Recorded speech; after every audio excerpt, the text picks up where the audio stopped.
Good Saturday morning, neighbors. So many topics. You can pick one and discuss it with yourself, pick it apart, and throw it around.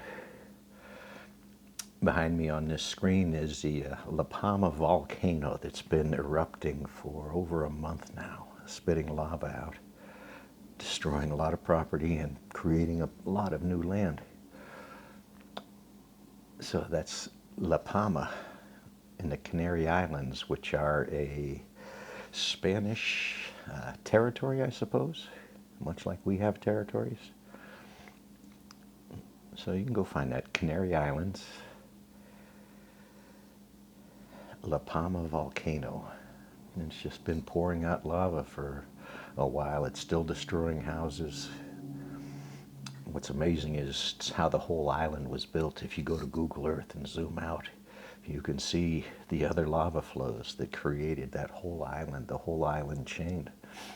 They don't sit on top of a tectonic plate like many volcanoes do.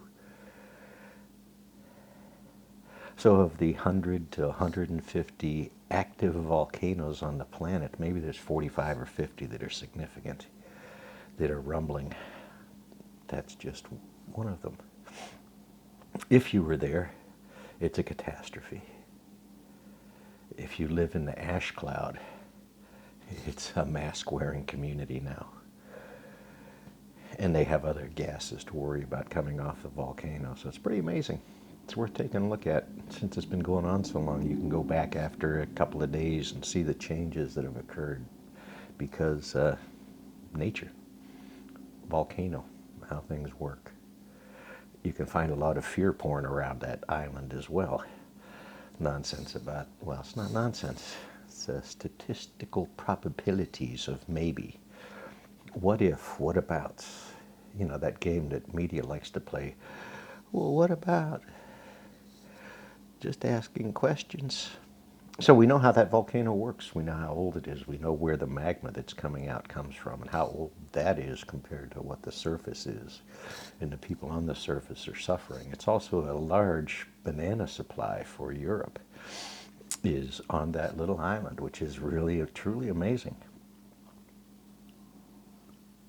So hats off to the folks of La Palma. Hope they're well. What else is going on?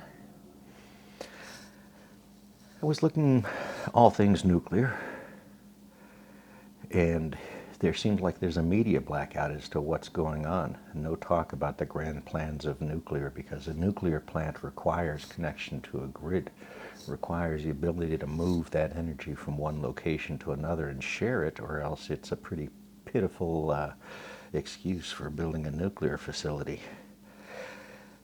But they're being built, they're being planned, they're being laid out because the money is too large behind them.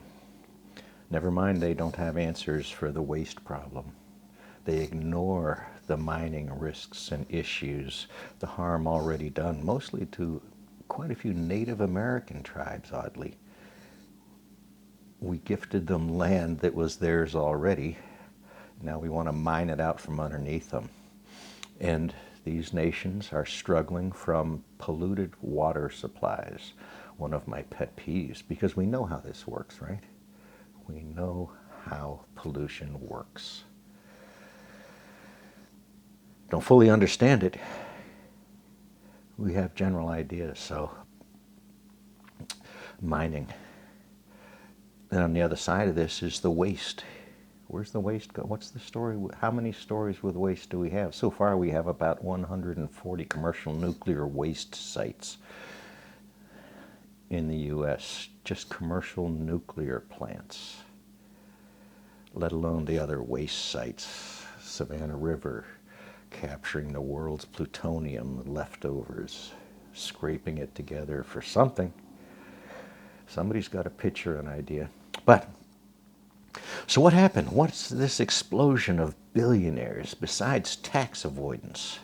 Huge, massive tax avoidance across many nations, not just America. These thieves. And then they come back and they spend it on space projects. How did all that happen? And I was seriously wondering where what enabled all of this stuff. And you go back to Einstein's first job was as a patent. He spent 7 years in a patent office reviewing patents in Switzerland, which I would imagine were reasonably sophisticated patents at the time. He learned how to write patents, the value in patents, and then he came to America, knowing full well the value of patents. Patent royalties, particularly small industry, big industry. You don't see these or feel these very much. You don't hear very much about them. They have different roles in different places. So these patents, intellectual capital, that's patents are. That's what people are in many cases. Intellectual capital. Even if you're a clerk, you generally gain some skills in dealing with people, dealing with money, dealing with resources, which are whatever's on the shelf that you're trying to sell, right? These subtle valued items. So anyway, knowledge, patents. So how did these guys get so freaking rich? Knowing about patents is my best educated guess. Most patents expire after 20 years. This lull in the space industry, this lull in the nuclear industry was exactly about those expiring patents, being able to use technology that previous licensing might have made very costly, getting around those things. So that's my bet on all these billionaire egos. None of them are geniuses. Elon Musk only has, I think, 3 true patents in his name, and they are not genius ideas.